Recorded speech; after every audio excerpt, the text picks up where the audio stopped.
Hello students, मेरा नाम आयुष और आप सभी को मेरे यूट्यूब चैनल में स्वागत है। तो इस वीडियो में हम देखेंगे क्लास 10 का जो अध्याय 6 है त्रिभुज, उससे जितने भी इंपॉर्टेंट ऑब्जेक्टिव क्वेश्चन बन सकते हैं आपके टर्म एग्जाम को ध्यान में रखते हुए, उनको हम देखेंगे और देखेंगे कि हम उसे सॉल्व कैसे करेंगे शॉर्टकट तरीके से। तो पिछली वीडियो में मैंने अध्याय 1 से लेकर अध्याय 5 तक की सारे चैप्टर्स पे जो भी उनके ऑब्जेक्टिव क्वेश्चन बन सकते थे उन पर वीडियो बनाई हुई है। तो अगर आपने वो वीडियोज़ नहीं देखी तो आप वो वीडियोज़ भी जाकर देख सकते हैं, आपको उसका लिंक जो है वो डिस्क्रिप्शन बॉक्स में मिल जाएगा। इस वीडियो में हम देखेंगे अध्याय 6 जो है त्रिभुज, उसके जितने भी इंपॉर्टेंट ऑब्जेक्टिव क्वेश्चन बन सकते हैं उनके बारे में। तो वीडियो शुरू करने से पहले अगर आपने हमारे चैनल को सब्सक्राइब नहीं किया तो सब्सक्राइब कर लीजिए, क्योंकि यहाँ पर मैं इस तरह की वीडियोज़ लेकर आता रहता हूँ। तो चलिए इस वीडियो को शुरू करते हैं। तो सबसे पहला क्वेश्चन है, त्रिभुज ए बी सी में ए बी एवं ए सी के मध्य बिंदु डी और ई इस प्रकार हैं कि डी जो है वो समांतर है बी सी के। तो अगर हम देखें तो हमें एक त्रिभुज ए बी सी दिया है और इसमें ए बी और बी सी का हमें मध्य बिंदु दिया है, ए बी और ए सी का हमें मध्य बिंदु दिया है डी और ई। अब डी और ई इस प्रकार है कि डी जो है ये समांतर है बी सी के। तो हमें पूछा है कि डी की लंबाई क्या होगी। तो हमने पढ़ा हुआ है कि किसी भी त्रिभुज की दो भुजाओं के मध्य बिंदु को मिलाने वाली रेखा तीसरी भुजा के समांतर होती है और आधी होती है। तो इसलिए हम लोग कहेंगे कि डी जो है वो आधा होगा बी सी का। तो इसी तरह अगर हम देखें तो 1/2 गुना बी सी जो है वो है 8 सेंटीमीटर। तो अगर हम इसे कैंसिल करें तो डी जो है हमारा वो आ जाता है 4 सेंटीमीटर। इसका ऑप्शन सी जो है वो सही होगा, जो कि है 4 सेंटीमीटर। अगला क्वेश्चन कहता है, दो समरूप त्रिभुजों की संगत भुजाओं का अनुपात 4:9 है। तो 4:9 में संगत भुजाओं का अनुपात दिया है, तो उसके क्षेत्रफलों का क्या अनुपात होगा। तो हमने पढ़ा है कि त्रिभुज समरूप त्रिभुजों की संगत भुजाओं का जो अनुपात होता है उसका जो स्क्वायर होता है वो उसके क्षेत्रफलों का अनुपात होता है। तो इसके क्षेत्रफलों का अनुपात क्या होगा, संगत भुजाओं के अनुपात का स्क्वायर, यानी कि 16/81।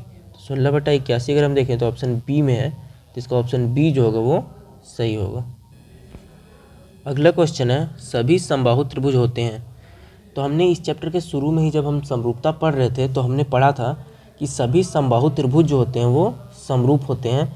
तो क्यों समरूप होते हैं, क्योंकि सभी जो समबाहु त्रिभुज होते हैं उनकी सारा कोण जो होता है, समबाहु त्रिभुज के सारे कोण 60 डिग्री होते हैं और इसीलिए सारे समबाहु त्रिभुज जो होते हैं वो एक दूसरे के समरूप होते हैं। अगला क्वेश्चन है, पाइथागोरस प्रमेय का संबंध है। तो पाइथागोरस प्रमेय जो है उसका संबंध किससे है, समकोण त्रिभुज से। तो इसका ऑप्शन ए जो होगा वो सही होगा। भाई ये देख लेते हैं थोड़ा सा कि पाइथागोरस प्रमेय होता क्या है। तो पाइथागोरस प्रमेय आप सबने पढ़ा ही होगा। पाइथागोरस प्रमेय कहता है कि किसी भी समकोण त्रिभुज में जो लंब का स्क्वायर होता है, लंब का स्क्वायर प्लस आधार का स्क्वायर, लंब का स्क्वायर प्लस आधार का स्क्वायर ये बराबर होता है कर्ण के स्क्वायर के, यानी L square plus B square बराबर एच स्क्वायर होता है। यही जो है यही हमारा पाइथागोरस प्रमेय है और ये जो है ये समकोण त्रिभुज से रिलेटेड होता है। इसका संबंध जो है वो समकोण त्रिभुज से है। अगला क्वेश्चन है, समद्विबाहु समकोण त्रिभुज ए बी सी जिसका कोण भी समकोण है। तो हम एक समद्विबाहु समकोण त्रिभुज ए बी सी यहाँ बना लेते हैं। समद्विबाहु समकोण त्रिभुज ए बी सी है, इसका कोण बी जो है वो समकोण है। और यदि ए यानी भुजा ए ये होगी तो ए ये बराबर 4 सेंटीमीटर दिया है, और अगर ये समद्विबाहु होते ये दोनों भुजा बराबर होगी तो ये बी जो होगा ये भी बराबर होगा 4 सेंटीमीटर के। तो हमें निकालना है, फिर ये सी होगा, सी बराबर होगा 4 सेंटीमीटर के। तो हमें ये बी बराबर निकालना है। तो बी बराबर क्या होगा, √4 सेंटीमीटर का स्क्वायर। अभी हमने पाइथागोरस प्रमेय पढ़ा था, लंब का स्क्वायर प्लस आधार का स्क्वायर होगा। तो ये हो जाएगा √16 centimetre square plus 16 centimetre square. तो यहाँ से हमारा आ जाएगा ये √16 × 2 सेंटीमीटर स्क्वायर। तो ये हमारा आ जाएगा 4√2 सेंटीमीटर। तो ये जो हमारा बी है ये आ जाएगा 4√2 सेंटीमीटर। तो 4√2 सेंटीमीटर जो है ये हमारा ऑप्शन बी में है। तो हम लोग कहेंगे कि इसका ऑप्शन बी जो है वो सही है। अगला क्वेश्चन है, त्रिभुज ए बी सी और त्रिभुज पी क्यू आर दोनों समरूप हैं। तो हम दो त्रिभुज बना लेते हैं, त्रिभुज ए बी सी और त्रिभुज पी क्यू आर जो है वो समरूप है। तो त्रिभुज ए बी सी और त्रिभुज पी क्यू आर ये समरूप है और कोण ए दिया है 47 डिग्री 47 डिग्री और कोण क्यू दिया है 73 डिग्री। तो अगर ये दोनों त्रिभुज समरूप है तो बी जो होगा वो कोण क्यू के बराबर होगा। तो ये जो होगा ये 73 डिग्री हो जाएगा। अब हमें कोण सी निकालना है। तो कोण सी क्या होगा 180 degree minus 47 degree plus 73 degree. क्यों? क्योंकि त्रिभुज के तीनों कोणों का योग 180 डिग्री होता है। तो हम अगर इन दोनों कोणों को जोड़कर 180 में घटा दें तो ये कोण जो है हमारा निकल जाएगा। तो 180 में अगर हम इन दोनों को जोड़कर घटाएं तो हो जाएगा 47 डिग्री प्लस 73 डिग्री। तो ये हमारा हो जाएगा 180 डिग्री माइनस 120 डिग्री। तो ये हमारा हो जाएगा 60 डिग्री। तो 60 डिग्री जो है हमारा ऑप्शन सी में है। तो हम लोग कहेंगे कि इसका ऑप्शन सी जो है वो सही है। अगला क्वेश्चन है, दी गई आकृति में यदि डी समांतर बी सी है, डी जो है ये हमें समांतर दिया है बी सी के, डी जो है हमें समांतर दिया है बी सी के। तो हमने पढ़ा है थेल्स प्रमेय से कि अगर डी समांतर बी सी हो तो ए डी बटा डी बी जो होगा ये बराबर हो जाएगा ए ई बटा ई सी के। अब अगर हम यहाँ देखें तो ए डी क्या है एक्स है और डी बी क्या है 16 है और ए ई जो है 34 है और ई सी जो है ये 17 है। तो अगर हम यहाँ कैंसिल करें तो ये 2 बार में कट रहा है। तो यहाँ से हमारा x जो आ जाएगा x बटा 16 बराबर 2 आ जाएगा। तो यहाँ से हमारा x जो आ जाएगा ये आ जाएगा 16 गुना 2। तो ये हो जाएगा 32।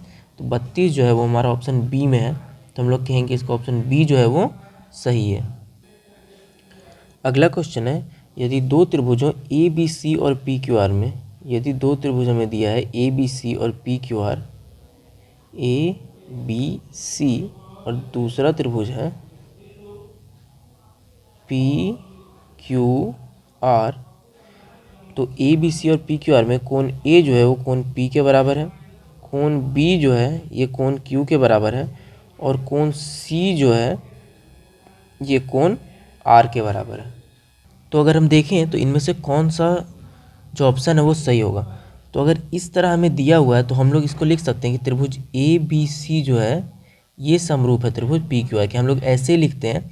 मैंने जब इसी चैनल पे आपको पढ़ाया था अध्याय 6 में समरूपता, तो आपको बताया था कि इस तरह हम लोग क्यों लिखते हैं। अगर कोण ए पी के बराबर है तो हम लोग यहाँ ऐसे लिखते हैं कि ए बी सी होगा वो समरूप होगा पी क्यू आर के, जिसका ऑप्शन डी जो है वो सही होगा।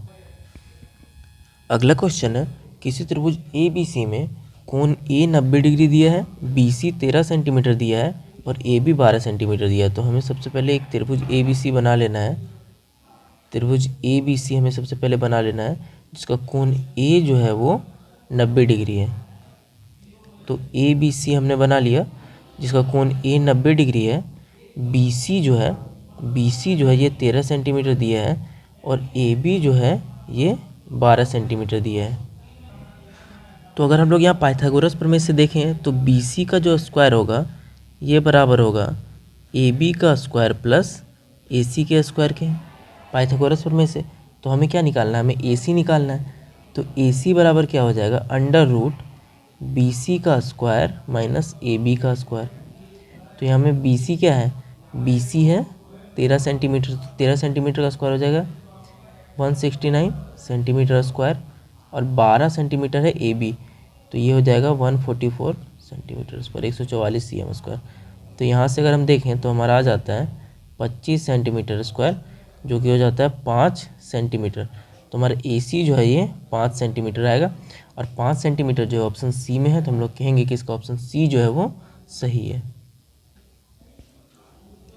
अगला क्वेश्चन है, दो समरूप त्रिभुजों की संगत भुजाएं 3:5 के अनुपात में है। तो दो समरूप त्रिभुजों की संगत भुजाएं 3:5 के अनुपात में है, तो इन त्रिभुजों के क्षेत्रफलों का क्या अनुपात होगा। तो मैंने इसी वीडियो में पहले बताया कि यदि संगत भुजाओं का अनुपात हमें दिया हो तो हम क्षेत्रफलों का अनुपात कैसे निकालेंगे, हम लोग जस्ट उसका स्क्वायर कर देंगे। तो इसका अगर हम उसका स्क्वायर करें तो ये आ जाएगा 9/25 यानी कि 9:25। 9:25 अगर हम देखें तो ऑप्शन ए में है। तो हम लोग कहेंगे कि इसका ऑप्शन ए जो है वो सही है। तो इस क्वेश्चन के साथ ही अध्याय 6 जो था त्रिभुज, उससे जितने भी ऑब्जेक्टिव क्वेश्चन बन सकते थे वो ख़त्म होते हैं। मैंने कोशिश की है कि सारे ऑब्जेक्टिव क्वेश्चन को इसमें इंक्लूड किया जा सके, सारे टाइप के क्वेश्चन को इंक्लूड किया जा सके, ताकि आपको जो है वो आपके टर्म एग्जाम में कोई प्रॉब्लम ना हो। तो फिलहाल इस वीडियो में इतना ही। अगर आपको ये वीडियो अच्छी लगी तो इस वीडियो को लाइक करें, शेयर करें और हमारे यूट्यूब चैनल को सब्सक्राइब करें। मैं मिलता हूँ आपको नेक्स्ट वीडियो में, तब तक के लिए बाय।